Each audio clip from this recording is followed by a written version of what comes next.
The rain had been falling for 3 days straight, drenching the muddy banks of the Mekong River. Its waters had risen so high that they swallowed the edges of the village, dragging away crops, animals, and sometimes, much worse, lives. On that gray morning, as the fog still clung to the water, an old woman named Soria walked carefully along the river's edge, her feet sinking into the soaked earth. She was searching for her lost fishing basket when she heard something faint, a sound that did not belong to the storm. A baby's cry.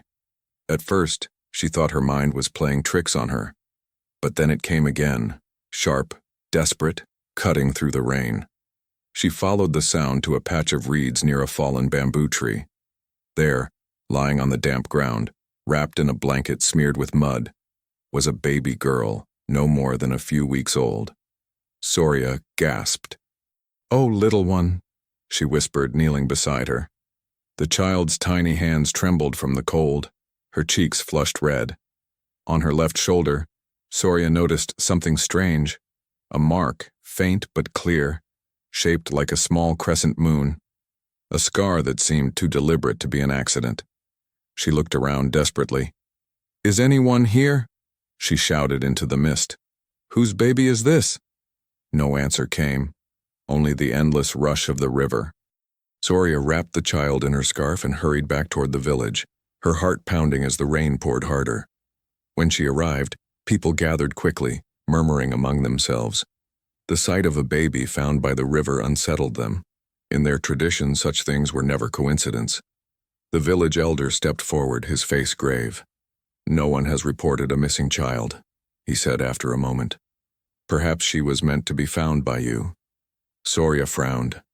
Meant to be found? She's a baby, not a sign. She needs care, food, warmth. After some discussion, they decided to take the girl to the St. Kiri orphanage, a humble building beside the temple. The nuns there accepted the child immediately. They cleaned her, wrapped her in fresh cloth, and gave her a name, Mai Lin, meaning gentle forest. And that was how her story began. In the rain, by the river, with a scar no one could explain, and a destiny no one could yet imagine. As the years passed, Mai Lin grew into a curious, quiet girl. She loved sitting by the temple steps, listening to the bells echo across the valley. Sometimes, when she played near the river, she would stare at the moving water and feel an ache she couldn't name, as if it whispered something she had forgotten. At 8 years old, her life changed again. A missionary couple from Canada, Thomas and Rachel Campbell, visited the orphanage as part of their charity work. They were gentle, smiling people who brought clothes, books, and medicines. Rachel noticed Mai Lin immediately, a small girl sitting apart from the others, sketching trees in the dirt with a stick. "She's so quiet," Rachel said softly. But her eyes, they look like they've seen too much. The nuns explained her story. The river, the rescue, the scar. Rachel felt tears fill her eyes. She looked at her husband. "I think she's the one." A few months later, the adoption was finalized. On the day Mai Lin left the orphanage, Soria, the woman who had found her, came to say goodbye. Her back was bent with age, but her smile was warm. She placed a small carved pendant around the girl's neck, a wooden circle engraved with the shape of a wave. "For luck," Soria said. "And remember, little one, the river never forgets what it carries." Mai Lin didn't understand the words then, but she would remember them, every single one, because one day, decades later, that river would call her name again. Would you ever want to know the truth about where you came from, even if it could change everything you believe about yourself? Tell us in the comments below. Would you search for your real family if you discovered you were adopted? 33 years had passed since the day the river nearly swallowed her name. Now Mai Lin Campbell was a 33-year-old nurse living in Vancouver, Canada. The air was cold and clean, a world away from the humid nights of her childhood in Cambodia. Her life was steady, quiet, disciplined, the kind of calm that hides an unspoken question underneath. Every morning she walked to St. Mary's Hospital before sunrise, her dark hair tied back neatly, her badge clipped to her blue uniform. She was loved by her patients for her gentleness and for the way she always listened. But when the night came and the city lights flickered through her apartment window, She would trace the faint scar on her shoulder and wonder where she truly belonged. She had asked her adoptive parents once when she was 15 about her past. Rachel had smiled gently.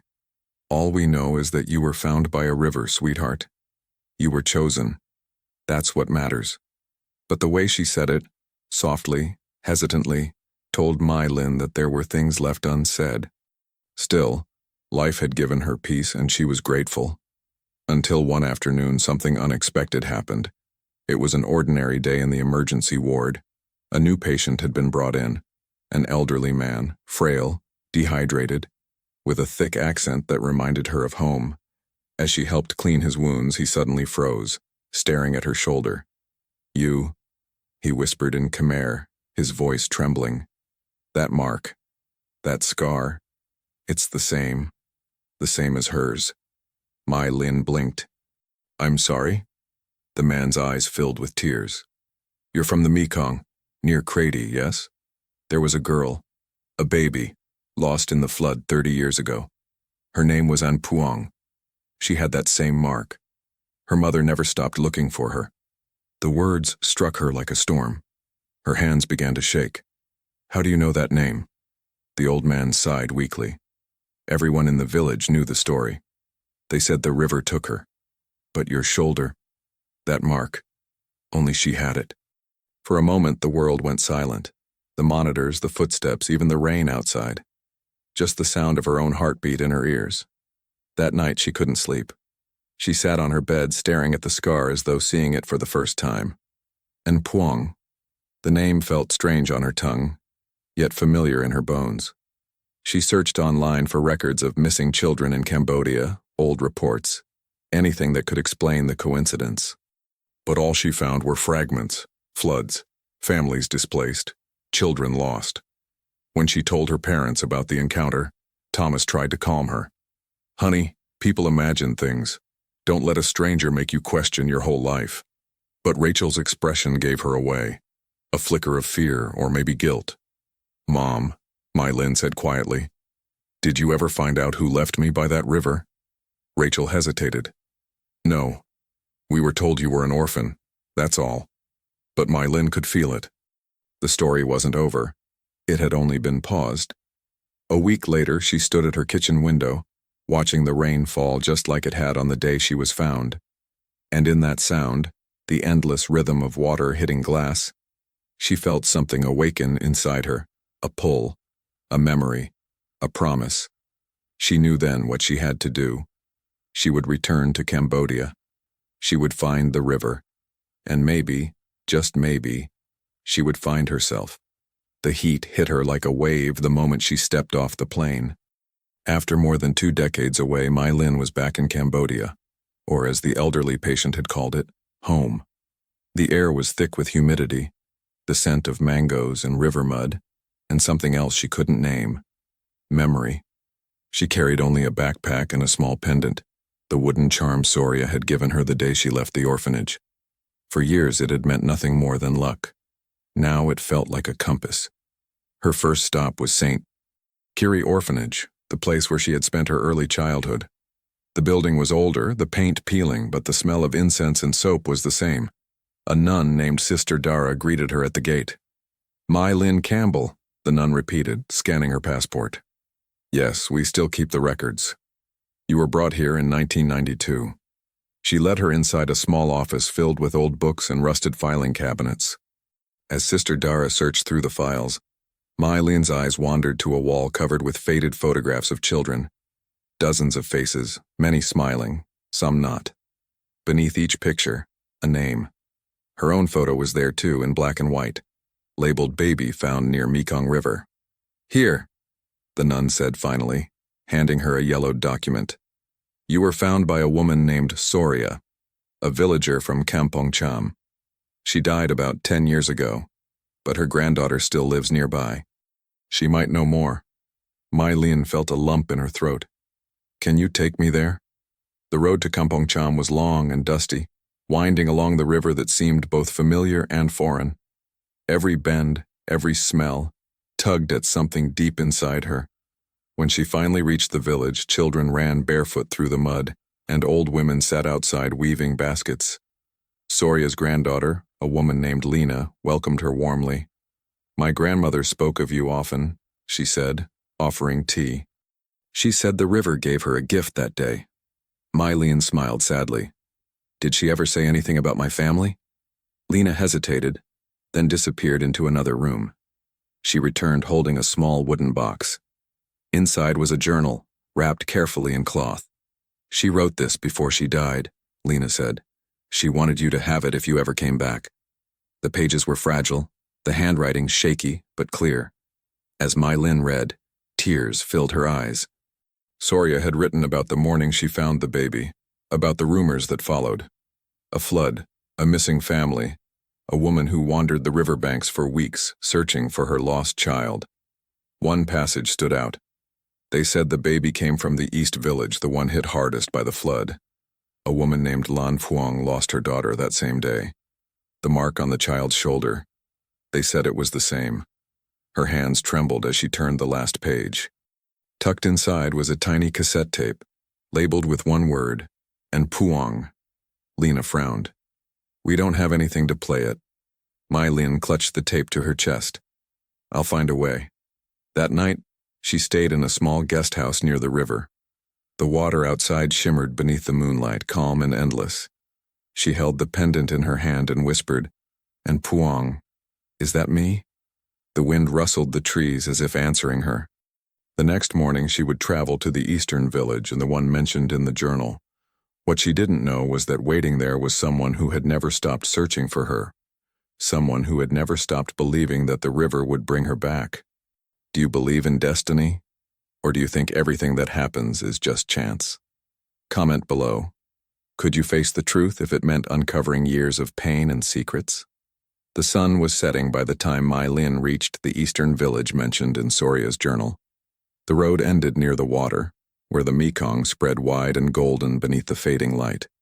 Children were playing along the banks, their laughter echoing through the air, and for a brief moment she just stood there, feeling as if the river itself was watching her.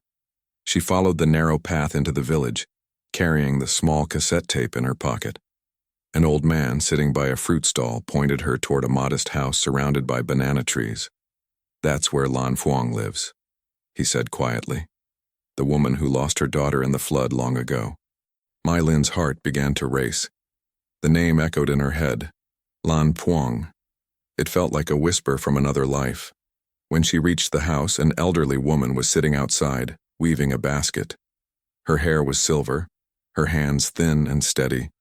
For a long moment, Mai Lin just watched her, frozen by a strange, trembling recognition, the tilt of her head, the way she hummed softly to herself. Then the woman looked up. Their eyes met. Something in the air shifted. "Can I help you, child?" the woman asked in Khmer. Mai Lin swallowed hard, her voice unsteady. "My name is Mai Lin, but I think I might be someone you once knew." Lan Phuong blinked, confused. "Someone I once knew?" Mai Lin pulled down the sleeve of her blouse, revealing the faint scar on her left shoulder, the small crescent moon. The basket slipped from the woman's hands. Her breath caught and tears began to fill her eyes. "No," she whispered, trembling. "It can't be. My Aunt Phuong, you were taken by the river. You were gone." Mai Lin felt her knees weaken. She knelt beside her. "I was found by a woman named Soria. She saved me." For a moment, neither spoke. Only the sound of the river beyond the trees, the same river that had once separated them. Lan Phuong reached out, her fingers brushing the scar as if afraid it might disappear. "That mark, I remember tracing it when you were a baby. You cried every time. I thought I'd never see it again." Tears spilled down Mai Lin's cheeks. "I didn't know who I was. All my life I thought the river took me from nothing, but it brought me back to you." They embraced, fragile, shaking, both clinging as if to make up for every lost year. Villagers passing by stopped and smiled softly, recognizing a reunion they had never dared to imagine. Inside the house, the air smelled of lemongrass and old wood. Photographs lined the walls, some faded, some newer. One picture showed a young woman holding a baby wrapped in a yellow cloth, the same cloth that had once been soaked with mud. Lan Phuong noticed Mai Lin's gaze. "I kept everything," she said, voice trembling. "Every year, I went to the river on your birthday and threw flowers, asking the water to carry them to you."